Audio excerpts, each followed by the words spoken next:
Uncovering history. The story of the feral child. Starved, tortured and forgotten, the story of Genie Wiley is breathtaking, and one of cruelest isolation stories in the world. She was born in 1957 and when she was 20 months old, her father, Clark Wiley, decided to isolate his daughter completely.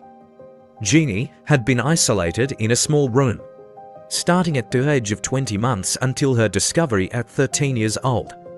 She spent most of her time naked and tied to a potty chair where she was given limited use of her hands and feet. She was completely cut off from any kind of stimulation. The windows were curtained and the door was kept closed. She was only fed cereal and baby food and was unspoken to. Although she lived with her father, mother, and brother, her father and brother would only bark or growl at her, and her mother was only permitted very brief interactions. Her father would hit her with a large plank of wood for any infraction. In her own words, Genie Wiley, the feral child, recalled, "Father hit arm, big wood. Genie cry, not spit father, hit face, spit. Father hit big stick. Father is angry. Father hit Genie big stick. Father take piece would hit. Cry. Father make me cry." On November 4, 1970, her condition was discovered when her mother brought her daughter to a welfare office for help in Los Angeles. Genie could not speak, had the language and physical skills of a baby, and crawled on the floor. Upon her discovery, Genie was admitted to Children's Hospital of Los Angeles for evaluation. She was severely underdeveloped. She was thin and looked like a child of 6 or 7. Both of Genie's parents were charged with abuse, but Genie's 70-year-old father committed suicide the day he was supposed to appear in court. The note he left said, "The world will never understand."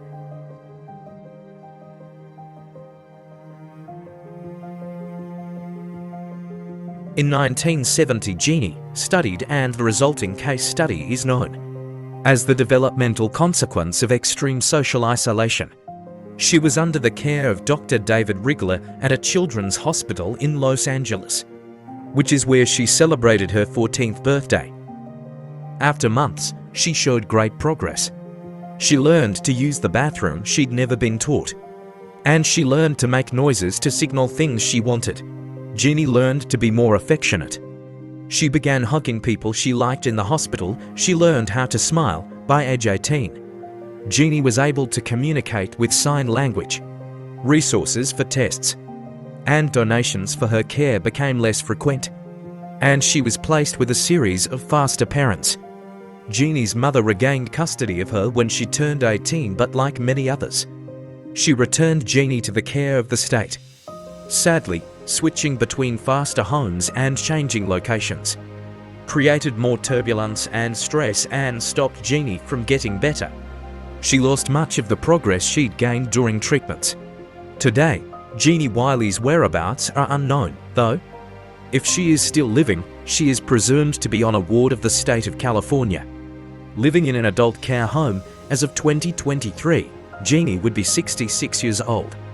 No child deserves to suffer that kind of cruelty. Every child needs love and protection. Our job is not to toughen our children up to face a cruel and heartless world. Our job is to raise children who will make the world a little less cruel and heartless.